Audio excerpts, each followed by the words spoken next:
Hey, what's up? I've done a lot of vloggy videos lately, and I hope that's cool. I've got some blizzard lighting stuff that I need to do, but I haven't had the right opportunity to do it because it is lighting. I need to do it at night when people aren't sleeping, so hopefully we can get that blizzard light stuff out real soon. I also got some marathon stuff to show you, but I just keep doing the vloggy videos. I guess I'm in the mood for them, and I hope that's okay, and I hope you enjoy the vloggy videos. But I got a message from a YouTube user, Top Sound Mobile, this evening when I got home from the club. I'm going to read you part of it. What keeps you doing the videos? I've been tossing around the idea of doing some gig logs and reviews, but can't decide. I'm beginning to think I should post some because maybe I could help someone else like you have helped me. So I thought I would ask, what made you decide to start doing all the YouTube videos? It's actually two questions in one there. One is what keeps me doing the videos, and one is why did I start doing them at all? And I've done videos where I've talked about this. I've said, well, the reason I started doing them in the first place is because, truth is, there are tons of reasons I started doing YouTube videos. I wrote down the top 4 and I put them on a little dry eraser board on the tripod that I could think of. The first reason I started doing videos was so I could express myself freely, unlike I felt like I was able to do in the forum I was involved with. Great forum I was involved with, lots of good information, some real pros there who taught me a lot. But you had to be really careful what you said in there, and you had to be really careful where you put things. And then it kind of goes into part 2. I really wanted to help others the same way that I felt like I was helped. Where I learned most of what I know about DJing, I learned as a teenager at a mobile service I worked at, where I worked with several different very talented individuals who took me under their wing and they were very patient with me, and they took their time with me, and they taught me so much. And I made mistakes. I was a kid. I was lippy. I was arrogant. But they very gently took me down a couple notches and built me back up the way that they felt like I should. And that was wonderful. And I saw so many DJs go into the forums and try to ask a general question just to get maybe ridiculed by a moderator and get yelled at or something. Yeah, wrong place to post, search the forums, you didn't do this right, you didn't do that right. And it kind of broke my heart, really. I thought, wow, you know, these poor people are just looking for answers. They don't know the rules here. Well, you should have read them. Well, I don't really have any rules here on my YouTube channel. It's kind of anarchy. You do whatever you want. You post questions. I try to answer most of the questions. I've done videos on most of the answers that people have been looking for. But anyway, it's much more loose and much more, I guess, freestyle. I can say what I want. I can do what I want. And no one punishes me for it, for the most part. Yeah, I got some haters, but everybody got haters. But those are two reasons. The third reason is kind of funny. I actually did my first couple videos just to give Jonathan something to watch. He was the only DJ that I saw out there. There was one other guy, Rick Remix, who recently popped up in one of the comments on one of my videos. Rick is a very, very intense house DJ, and he did some house mixes and he did some vlogging. But I wanted to do stuff from more of a geeky mobile perspective, so I thought, well, maybe this is where I fit in, and then it worked out. And the other thing I wanted to do, which I don't know if I've done, but the whole time I guess I was thinking this, I wanted to try to make mobile DJing look cool. I think for a long time, when people thought of mobile DJs, they thought of real nerdy guys in tuxes, you know, behind some cheesy equipment with YMCA wigs, and you know, there are those DJs out there, and there's nothing wrong with those DJs, but I don't think anybody ever looks at those guys and says, wow, he's cool. I'm not saying that I'm cool, but I am saying that I'm cooler than those guys. I just wanted to show that it could be done. You could be cool, you could be yourself, you could express yourself, you could be creative in your mix, and you didn't have to be a nerd. And I don't know if I've achieved that or not, but that's definitely been one of my motives. A few reasons I didn't start doing videos. I didn't start doing them to do any self-promotion of myself. There were selfish reasons, obviously. Feels good to share, want to share, and it's just kind of like recycling. You do it and you feel good about doing it. That's what I was doing with information. A lot of the information I learned, I'm sharing with you, and some stuff that I kind of came up with along the way I shared. But a lot of the stuff that I share is stuff that someone else taught me a long time ago. I didn't do it to promote my mobile service or myself. That was not on the agenda list. In fact, I like to keep this very separate from my mobile service. I don't really want my clients seeing these videos because they're not for my clients. They're actually for you. And this is something I do because I want to do it, not because I feel like I have to do it for personal gain. I do because I want to, man. And that's, for me, powerful.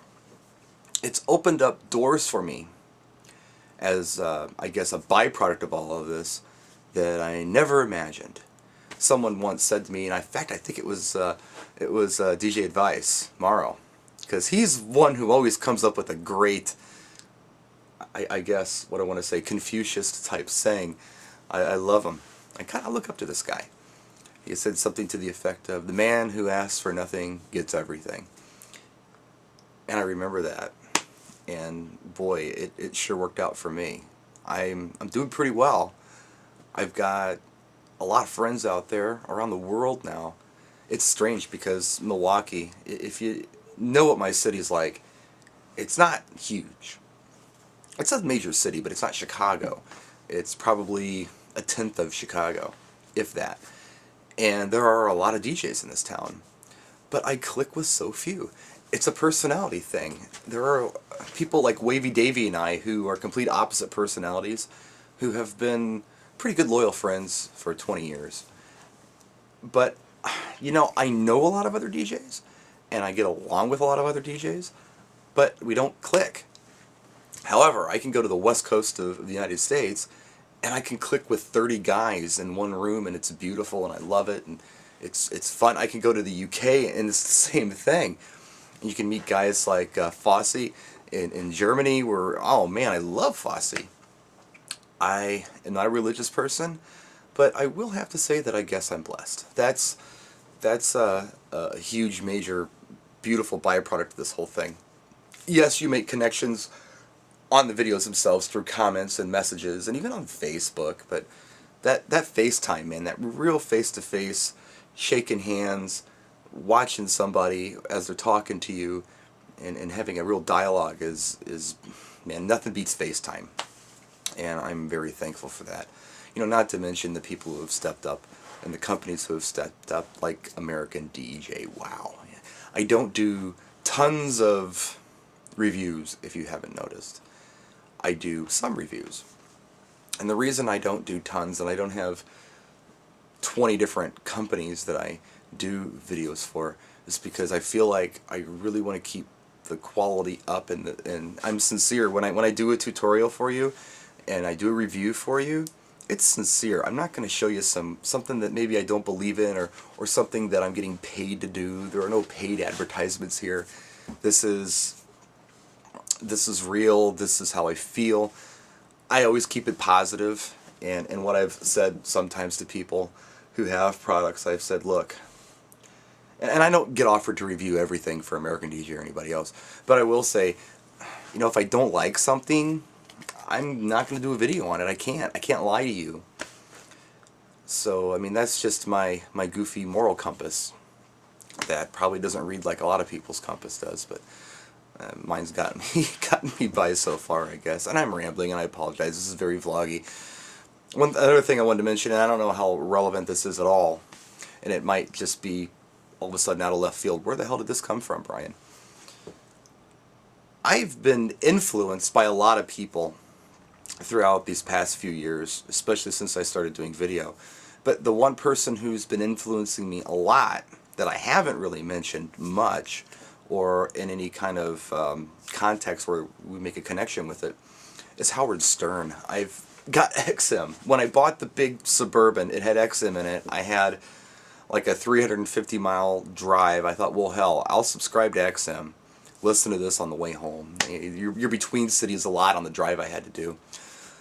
And I'll check something out new. Maybe there's something cool on there. And I knew Howard was on there, but I listened to some dance music and some Radio 1, whatever. And I mean, I'm stuck on Howard Stern.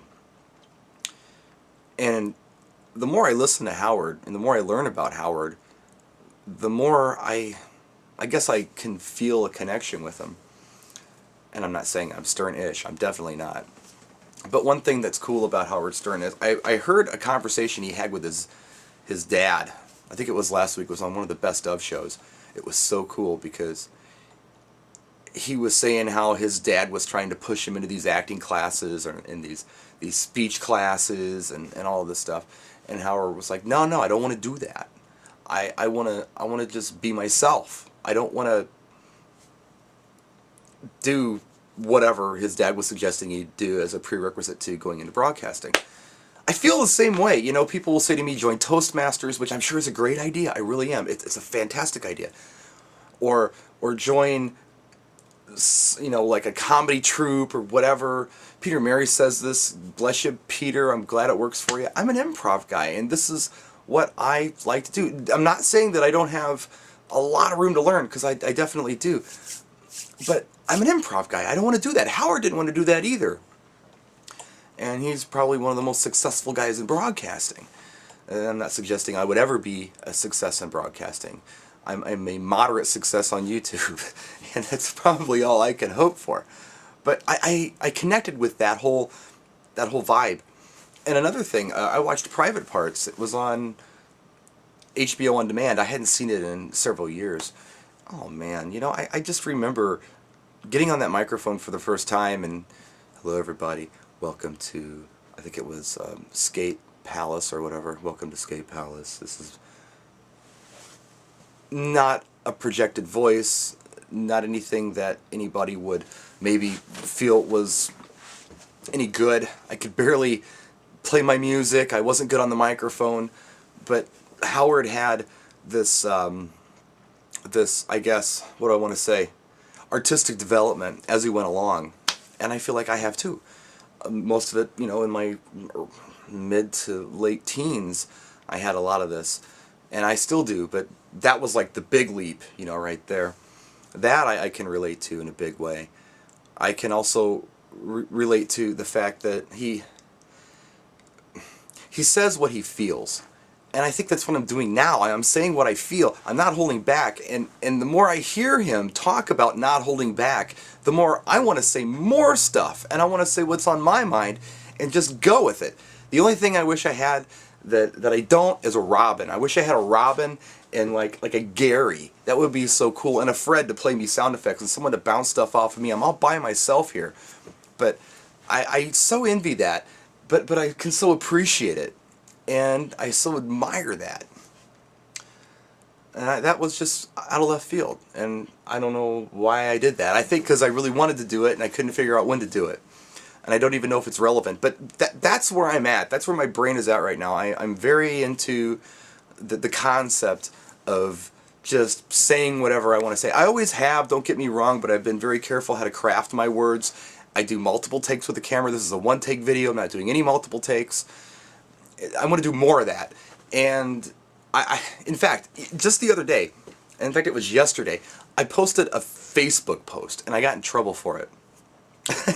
I didn't really get in trouble, but I got yelled at by Alan Robb and Lance Morris. And what I did was, I had been reading all of these Facebook posts where every time this DJ would have a meeting with a client, he would say, oh yeah, I had a meeting with Tom and Betty, a wonderful meeting, and I just can't wait until October 29th to do their wedding. It's going to be fantastic. I don't suppose there's anything wrong with that. The only problem I was seeing with it, and it's a lot of DJs who do it, I got a lot of DJs on Facebook that I look at, they say it with every meeting they have, and it tends to lose its punctuation after a while. It's kind of like this girl I met, my best friend, is a woman, and she has a best girlfriend, and when I used to talk to the best girlfriend, not anymore so much, but when I used to talk to her, she would say, "Oh, how are you?" And you say, "Oh, I'm fine." "That's great. How old's your daughter now?" "Well, you know, she's like 4." "Oh, that's great. Hey, it's great that you came. This is great." Everything was great. And you know what? Great lost its punctuation really fast, and everything started to smell like bullshit.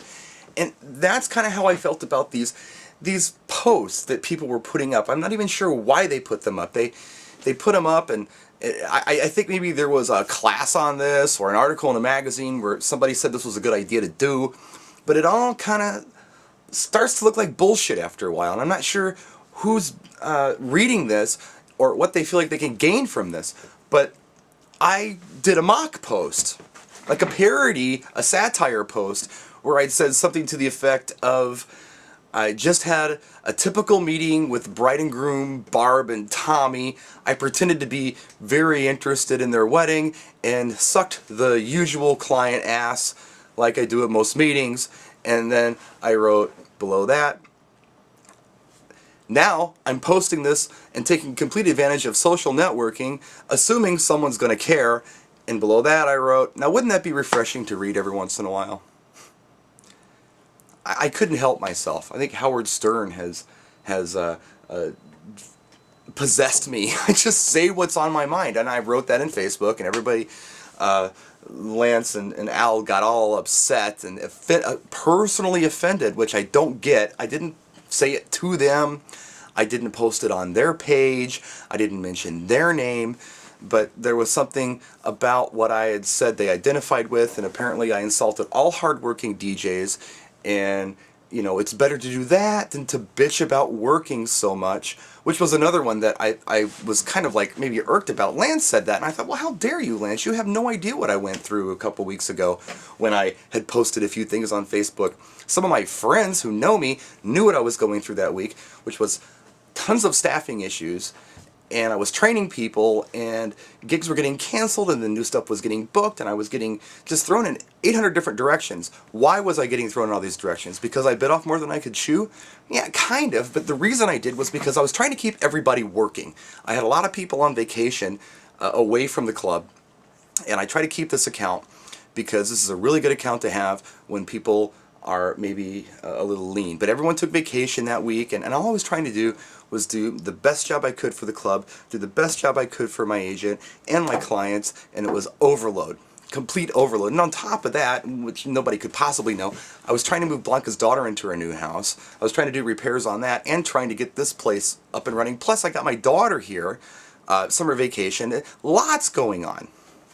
I felt a little pressure that week. So, but he like jumped on me for it. And I don't know, that must have been some anxiety he had building up about me to post something like that. And I'm not mad at Lance, and I'm not even mad at Al, but I got in trouble for posting everything that I posted. And for some reason, tonight I just feel completely, I guess, what word am I looking for? I feel, I'm not insane, guys, I'm just having a little fun. I feel compelled to just speak my mind. So I'm going to stop the camera now. Maybe I'll watch this before I post it. Please don't worry about me. I'm fine. Everything's good. Just having a little fun and venting a little bit and sharing some thoughts, if you will. Vloggy video. Next video I hope will be a tutorial or a demo or a review or something. Practice and enjoy.